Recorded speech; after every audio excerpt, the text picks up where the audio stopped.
Here we go. Well, hello there. How is everyone? You amazing, amazing, beautiful, wonderful people. It's Boxing Day, baby. Boxing Day. Boxing Day.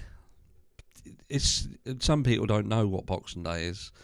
We tell our children it's a day when they have to put all of their presents back away and spend time with the family, which goes down like a lead balloon. But apparently it's from years ago when the rich and wealthy gave their servants all of the stuff that they didn't want on Christmas Day. So leftover food, drink, any gifts that they perhaps didn't want, like socks, for instance. But anyway, enough of that. This is Boxing Day. This is a Boxing Day video, and later on this evening we'll be doing a Boxing Day live. So I hope to see some of you there who haven't got more exciting things to do. Well, what we're talking about in this video is we're talking about Kate Cassidy, because I feel a little bit uncomfortable. I don't know whether that's just because of how the article is written, but it's just something that sits a little bit uncomfortable with me, and I start to wonder now, is Kate Cassidy actually going to come out and defend Rogelio Nores? And if she did, how would you feel about it?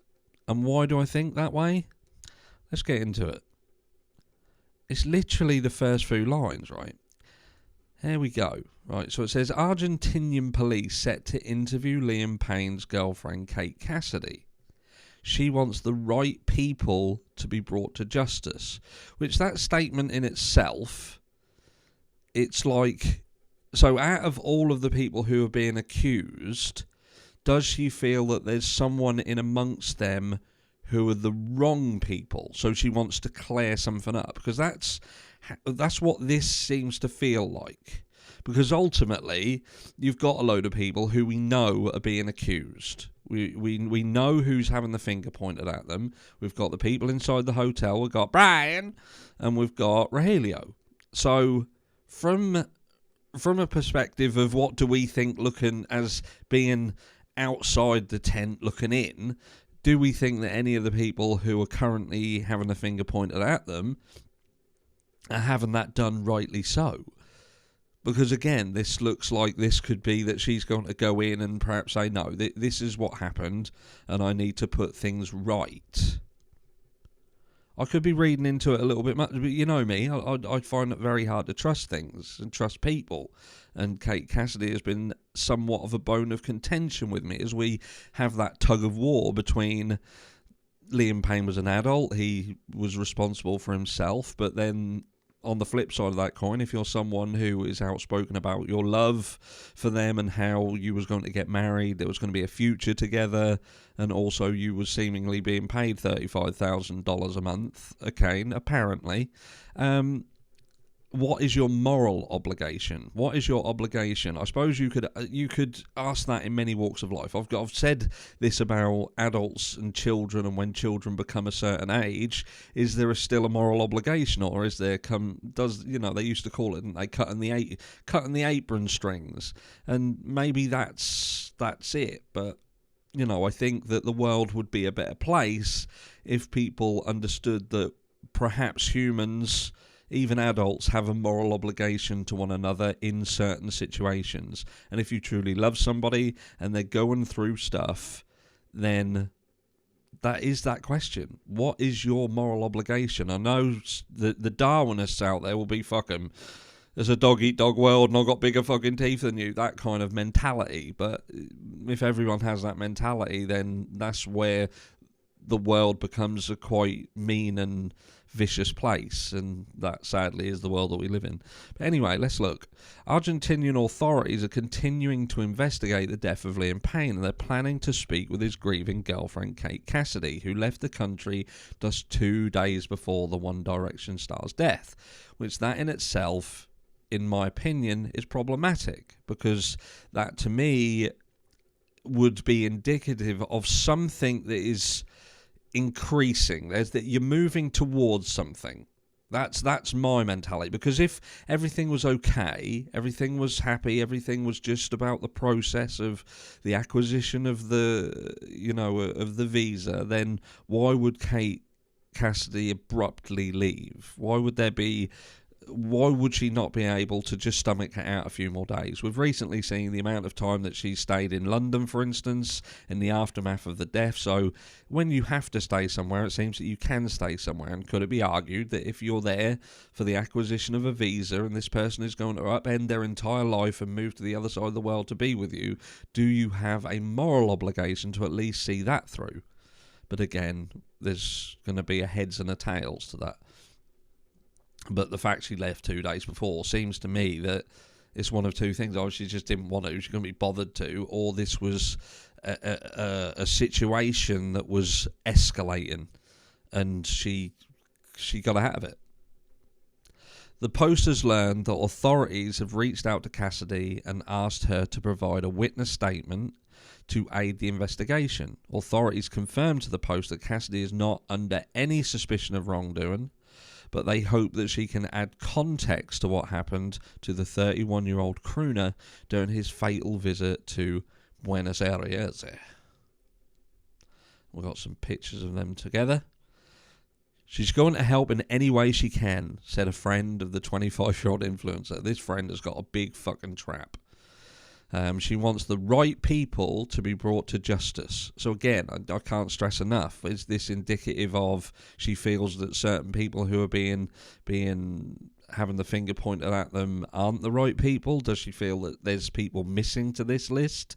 It would be interesting to see how her statement impacts the actual people that we've seen, because I will say this right now, that if she was to now come out and start defending Rogelio Nores and actually start to go heavily on elsewhere, I would start to wonder why that is. I really would. I would start to think perhaps is someone being bribed to do it, or was... And we know we're going down the route of putting our tinfoil hats on, but again, is this indicative of something else much more deep and nefarious that had a longer plan involved? Time will tell, the jury's out. But yeah, she wants the right people to be brought to justice. Obviously, there's no reason for her not to cooperate, which when somebody kind of says that, it's almost like in the back of them, they feel that they have to say that because their brain can't help but think that you have to defend that position because that position does exist. Generally, someone won't say that if it's not on their mind that they do. Does it make sense?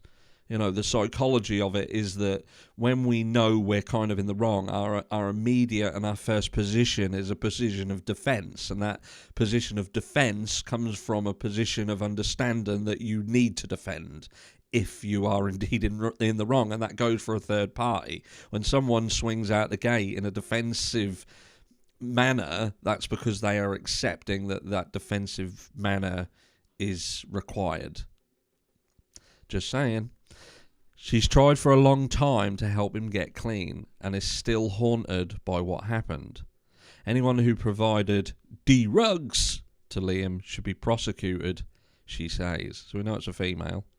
Bain took his fatal fall on the hotel balcony on October 16th, just minutes after he was dragged unconsciously through the lobby. There are some issues with this article here. It does go into this situation on the toxicology that you can see on the screen. I'm not going to read it because it's incorrect. So again, with respect of what we're reading, is this completely accurate? I would feel that there is some accuracy to it because I feel that Kate Cassidy does need to be questioned. It is something that we've been wanting for a while now to see Kate Cassidy being questioned. We wonder whether that was even going to be possible because she left, and how far did the reach of Argentinian authorities go. But at the end of the day, we'll see what happens. We will see whether she is able to support what we're currently seeing in the people that we have been seen accused. I don't see how she'll be able to comment on anything from the Castillo Palermo because she simply wasn't there. So this will be about her interaction with Liam and the situation prior to even arriving at the Castillo, which if that's the case and we look down the route of what was Rogelio Nores, for instance, doing in the lead up to this, she could, in theory, further start nailing the coffin lid shut on Rogelio Nores, and he will indeed be further outed as someone who was not Liam Payne's friend. He was not this supportive feature in Liam Payne's life. And if we do go down that route and we do see Kate support that, then again we're going to have to really start looking into what was the motivation behind Rogelio Nores and the seemingly negative impact he wanted to have on Liam Payne, which sees us seemingly in a position of watching Rogelio Nores put Liam Payne in these multiple situations that he knew were going to escalate into a devastating. Perhaps he misjudged just how devastating, but equally, did he? Or did he know what the potentials were? And that is why we saw Liam Payne possibly put in a higher room with a balcony. Was there because he knew that there was possibly a risk involved in that, and it was trying to put someone in a position where something was going to happen? I can't help but think it. The guy's not been proven guilty of anything yet. The jury is still out, but something don't sit right. It hasn't sit right, and the person who is in the middle of this is Rogelio Nores, and perhaps Kate Cassidy holds the key to it all. Maybe she can start unlocking some real serious elements of this, so we can actually see what truly happened in Argentina. Let me know down below what you think. Does she hold the key? Or is she going to start doing something else? And are we going to be left with even more questions? I'll catch you all later in the live. I hope you've all had a fantastic Christmas so far. Let me know all about it down below. And yeah, I will catch you all later. Bye.